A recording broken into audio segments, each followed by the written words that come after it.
Hey guys, this is just a quick video to tell you guys what happened at the PCUSA General Assembly. As you may have heard, my denomination, the PCUSA, Presbyterian Church USA, was considering an overture, which, if passed in its original form, would have basically kicked out all conservatives from the denomination. It made two changes. Number one, it was going to change the Book of Order, which is sort of our constitution, to say you can't discriminate based on gender identity or sexual orientation. And the second change it was going to make is to examine all new candidates for pastors or elders in the principles of participation, representation, and non-discrimination. That's the big thing, non-discrimination. So, of course, if this had passed, it wouldn't have kicked out regular lay people like me, but it would have made it so that no new pastors can be ordained in the denomination if they don't agree with LGBTQ affirmation. And that would basically kill the denomination, because in all denominations, progressive or conservative, the only young people who care about going into ministry are conservatives, because these days, progressives don't go to church, generally speaking, with a few exceptions. The only young people who really care about religion at all are conservatives. So this would have made Reconquista impossible. It would have made it impossible to retake the denomination on a structural level, and it would have basically killed the denomination, because the denomination is already dying really fast, just like all liberal denominations are. However, thanks to a lot of the conservatives in the PCUSA who are at General Assembly, and thanks to our Reconquista movement, this overture did pass, but it was amended such that it doesn't kick out conservatives. And because of that, Reconquista survives. Because of that, the denomination survives another day. So here's what we did. It was changed so that this part about non-discrimination was removed.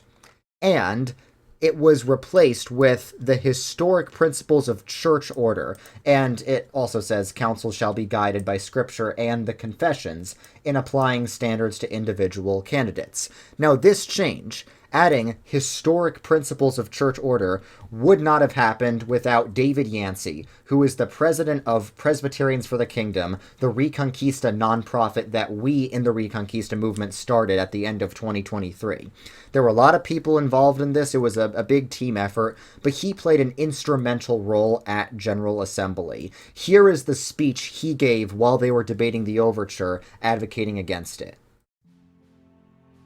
Hello, I'm David Yancey from Mission Presbytery. I speak against this overture because I believe the consequence will be chaos. Olympia said it was, and I quote, hard to hear traditionalist ordinands espouse their views on sexuality at the presbytery level. They were not required to ask this, but they chose to do so. And in at least one instance within the past year, they denied a candidate who held such views. Now, that church seeks to leave the PCUSA, and there is a remediation case and broken relationships. In Mission Presbytery, the presbytery who concurred with Olympia, stating that the local option was discriminatory, they denied my family's home church 6 different pastors because they were traditionalists. This is not what I want for every council or any council across the PCUSA. This is personal for me. Both my mom and her sister met their husbands in traditionalist PCUSA churches and were married by traditionalist pastors. My grandpa, dad, and uncle were ordained by traditionalists. I was baptized by a traditionalist and later confirmed by a traditionalist. Quite simply, I would not be here if not for traditionalist churches in the PCUSA. And as a traditionalist myself, as I consider ordination in my PCUSA, as I consider seminary as well, I read this overture and the concurrences even from my own presbytery, and it spurs me to ask this question: will I be included in the PCUSA? It doesn't feel like it. In fact, it feels and seems as if I will be excluded. I ask you to vote against this overture. Thank you very much.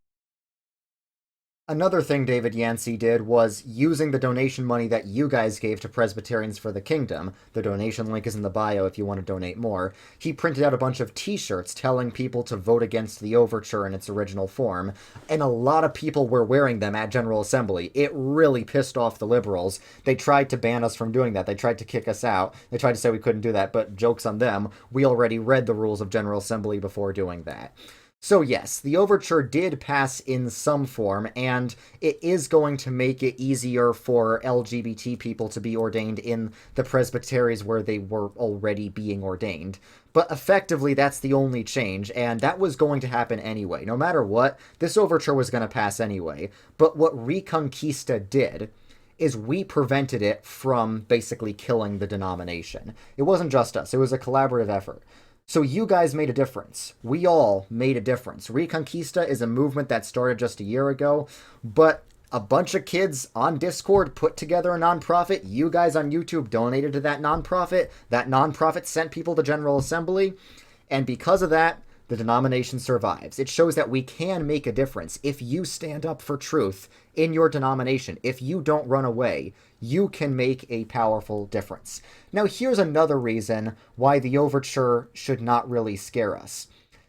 The PCUSA is running out of pastors. It's about to be the case that the majority of PCUSA churches don't even have pastors. There's such a severe pastor shortage that lay people are going to start running the show in the PCUSA. So that means even if you're not a pastor, even if you're just a lay person, you could join a PCUSA church and have a massive impact.